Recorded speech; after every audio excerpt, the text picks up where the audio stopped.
Today is the big day. Join me at 6 p.m. Eastern where we will unveil the all-new JG9 Studios. And join me tonight at 9 p.m. Eastern where we'll have a live Q&A stream and a celebratory stream to mark the opening of the new venue. And now, on with our feature presentation. A while ago, I made a video about this scheme right here between the Tampa Bay Buccaneers and the Oakland Raiders. The game itself, despite being a nationally televised affair on Sunday Night Football on ESPN, and despite being a rematch of Super Bowl 37 that took place less than 2 years prior, wasn't anything to write home about. In fact, it was a super one-sided affair where the Raiders won 30-20 in a game that was not that close at all, seeing as the Raiders were up 30-6 in the fourth quarter and were up 30-12 with 2 minutes left. However, nearly 2 decades later, this 2004 game lives on for this play right here, where wide receiver Tim Brown, playing for the Buccaneers, not only caught a touchdown, but caught his 100th career touchdown. With 10:45 left in regulation, Brad Johnson hit Brown from 16 yards out, as NFL history was made, with Brown becoming just the 4th player in NFL history, alongside Jerry Rice, Chris Carter, and Steve Largent, to catch at least 100 touchdowns. And considering the fact that Brown played practically his entire career with the Raiders, catching 99 of those touchdowns from 1988 to 2003 with the silver and black, the fans applauded and gave him a standing ovation. The fans were thrilled that their team got scored on. It was an extremely classy moment. It is a moment that still lives on when describing how good Raider fans can be. As a side note, to learn more about that game and the history behind that play, and for some insights as to what the players and fans said afterwards about that moment, click the card in the upper right corner. So why do I bring all of this up? Because this was not the first time ever that a team's fan base cheered loudly and gave a standing ovation when they were scored on. In fact, it happened more than 3 decades prior to that Tim Brown play, and more than half a century ago, with a play involving this man right here that you've been watching. This guy is Cincinnati Bengals running back Paul Robinson, as in, the man you might be hearing name dropped a ton over the next few years, seeing as his great-nephew is none other than Atlanta Falcons running back and first-round pick Bijan Robinson. And as we're about to find out, he's somewhat of a team legend, and is one of the most beloved players in the history of the franchise. And in 1972, when he was playing for a divisional rival, and got to play against his former team at Riverfront Stadium, in the city that he called home for years, when he found the end zone, just as he had done so many times for the Bengals before, the fans responded in the only way that they knew how. Because this is the story behind what has to be, considering the circumstances, one of the classiest moments and one of the greatest moments by the Bengals fanbase. Before I talk about the actual incident in question, such as the touchdown and how the game itself was going, we need some context to understand, quite simply, just who Paul Robinson is. In 1968, the Bengals, just starting out as an expansion team in the American Football League and needing help everywhere, selected Robinson in the 3rd round out of Arizona with pick number 82. The Bengals knew that in order to thrive and to be successful right off the bat, with the cards stacked against them, that they needed a strong running game. So they chose a whopping 8 running backs in 1968, hoping that 1 or 2 of them would stick. And I think it's safe to say that this strategy paid off, as not only did it net them guys who would contribute for a long time, like Essex Johnson and Jess Phillips, who you can learn more about by clicking the card in the upper right corner, but it netted them none other than Paul Robinson, who not only established himself as a key part in the Bengals offense and was contributing right off the bat, but established himself as one of the best players at his position in all of football. Seriously, for many people, Paul Robinson was their introduction to the Bengals. For many people who were around back then, when you bring up the Cincinnati Bengals, the first name they think of is Paul Robinson. And if you were to poll people back in the 1960s and ask them to name a player or their favorite player on the team, Robinson would probably be the runaway pick. Because not only was he super exciting and fun to watch, but because he was insanely good. During the 1968 season, as a rookie, the former track star put up otherworldly numbers. The American Football League was more known for its quarterbacks than its running backs, but Robinson was changing that, as in 1968, he led the league with 1,023 rushing yards and 8 rushing touchdowns. To this day, even though the Bengals have been around as a franchise for over half a century, and even though they've had a lot of great running backs like James Brooks and Corey Dillon, just to name a few, Robinson is the only man in franchise history to finish a season as the league leader in rushing yards. And when it comes to rushing touchdowns, Robinson is one of just 2 men in franchise history to this day, alongside Jeremy Hill in 2015, to lead the league in this category. Robinson was a true workhorse, leading the entire AFL in 1968 with 262 touches, and scoring 8 touchdowns over the final 8 games of the season, really finding his footing as the year went on. For his efforts not just from an individual level, but from a team level, as the Bengals, despite going 3-11, were surprisingly respectable and competitive for an expansion team thanks to him, Robinson was named an AP First Team All-Pro, an AFL All-Star, and the AFL Offensive Rookie of the Year. To this day, Robinson is the only running back in Bengals history to be named the Offensive Rookie of the Year. There have been a lot of great rookies in Bengals history, from the likes of Greg Cook to Eddie Brown. But it's not crazy to say that Paul Robinson, considering the circumstances, might have had the best rookie season by any Bengal ever. At the very least, he was probably a clear-cut number 1 before Jamar Chase did his thing in 2021. No arguments there. And through the first 4 years of the Bengals franchise history, he remained a pretty instrumental part in the success of the team. Once again, he was named an All-Star during the 1969 season. In 1970, the Bengals made it to the playoffs, and Robinson, who led the team with just under 800 yards from scrimmage, played a huge part in that. In a must-win game against the Pittsburgh Steelers, in a game that you can learn more about by clicking the card in the upper right corner, Robinson picked up an incredible 119 rushing yards and a rushing touchdown on over 6.6 yards per carry. Through his first 4 seasons in professional football, all with the Bengals, he had accumulated 2,799 yards from scrimmage, which was not just the most in franchise history, but was head and shoulders above everyone else. He was a good player, he was easy to root for, and he was the star player on a team that was just starting out. So he was the first one and was paving the way. Combine all of those ingredients, and you've got a man who is a team legend in every sense of the word, and a man who is universally beloved by the fan base. However, in 1972, all of that would change. His entire career would change. Because after a Week 6 loss to the Los Angeles Rams by a final score of 15-12, that dropped Cincinnati to 4-2, the Bengals felt that they needed to spice things up if they were going to make the playoffs and win the AFC Central.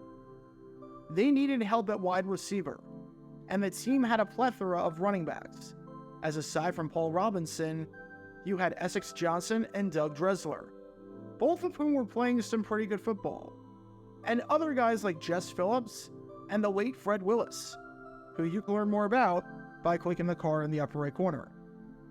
There were way too many cooks in the kitchen, and Robinson was caught in the crossfire, as he was not only not playing a lot, but when he was, he wasn't producing, at least not like he was in 1968. Over his last 3 appearances before the trade, Robinson had 12 carries for 38 yards, averaging just over 3 yards per carry, and being unable to find the end zone.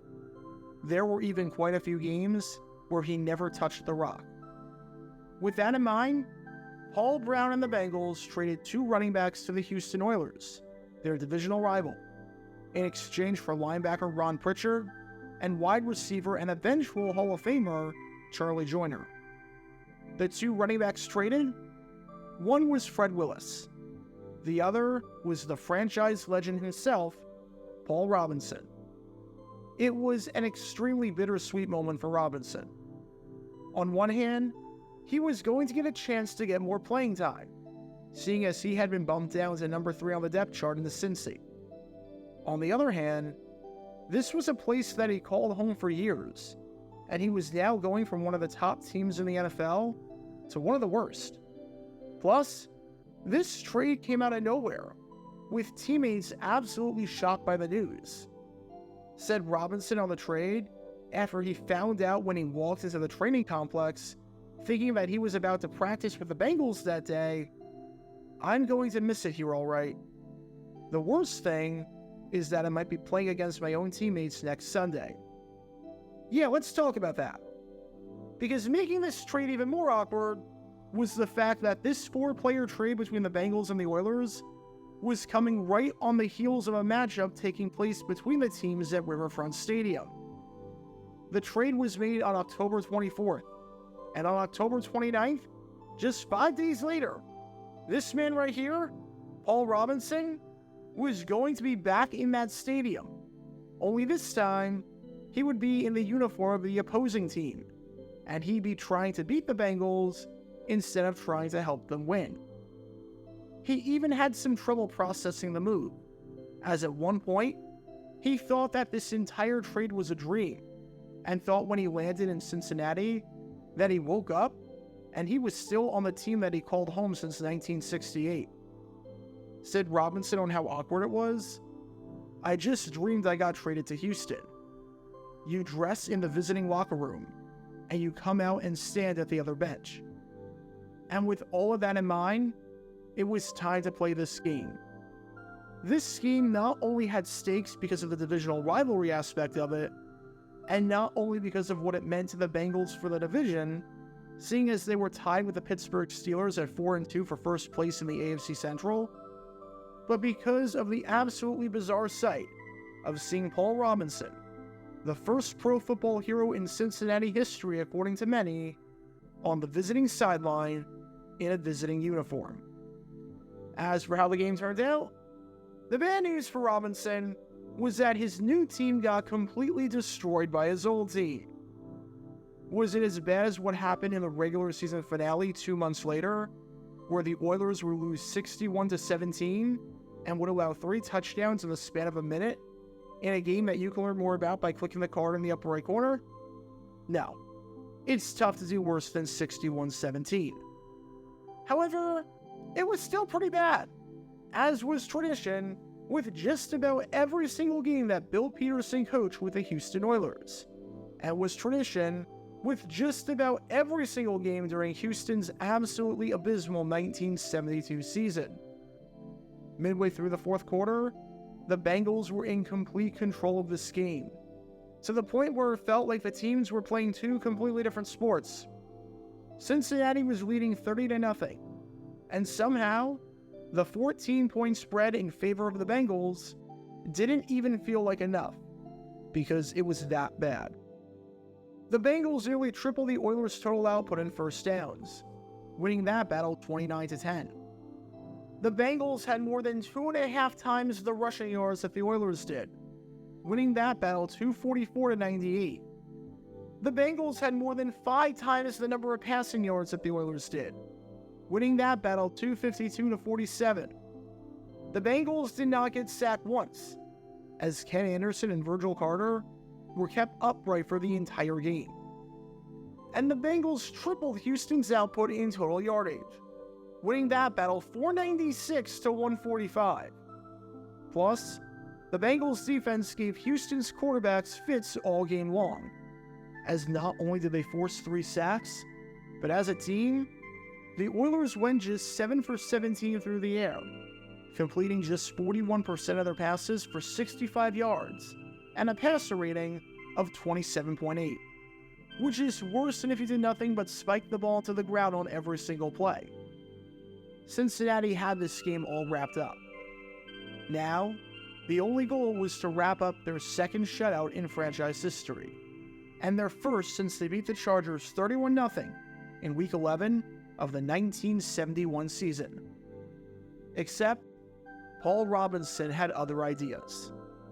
Because late in the fourth quarter, he scored this rushing touchdown from 6 yards out to finally give the Oilers some sort of consolation prize, and to finally put them on the board. In front of the fans he played years for, Robinson scored a touchdown. And the fans responded not by booing or not by indifference, but rather by cheering and by giving him a standing ovation. Robinson threw the ball into the stands, celebrating like he just won the Super Bowl, and happy that he could give the fans that supported him and embraced him for all these years one final touchdown. And the fans rose to their feet and applauded the man. Said Robinson on the fans and their reaction, "I don't know what the fine will be for throwing the ball into the stands, but I'll be glad to pay it. I owe the fans here $1 million. And it didn't just involve the fans. It even involved players on the Bengals, who were more than happy to congratulate their former teammate on scoring a touchdown. One unidentified teammate even yelled over to Robinson and said that was a nice touchdown. Before the game, Bengals players met with Robinson and exchanged hugs, handshakes, and words. And after the game, the Bengals came over to Robinson to say hi to him one more time, as Robinson waved to the crowd, to which once again, the crowd rose to its feet and gave him a standing ovation as he left the field. It was as though Robinson had never left Cincy. It was as though even though he was now with the Oilers, he was still a Bengal. The fans didn't care that he was with Houston. They cheered him like he was still one of their own. And it was a moment that Robinson would never forget, and was a moment that would live with Robinson for the rest of his career. Robinson didn't do a whole lot in the NFL afterwards, as he never played another down in the NFL after the 1973 season, and only picked up 506 yards and 5 touchdowns with the Oilers, one of those touchdowns being that one against the Bengals. So it's not like he got a ton of playing time, especially in 1973, where he seemingly lost his job, oddly enough, to Fred Willis, although Robinson did play for the Birmingham Americans in the World Football League during the 1974 season as one last hurrah. However, despite his incredible career with the Bengals, perhaps the touchdown that he's best known for at Riverfront Stadium was not any of the touchdowns that came in 1968, but rather was the one that came against the Bengals, where the fans cheered and gave him a standing ovation, even though he was in the wrong uniform. It was the definition of class, which is kind of funny knowing about 2 decades later, when Sam Weish and Jerry Glanville were on opposite sidelines, and the Bengals-Oilers rivalry was just about the most classless and insane rivalry in football. Either way, if you need any evidence that Paul Robinson is a Cincinnati legend that deserves to be remembered more than half a century later, this is exhibit number 1.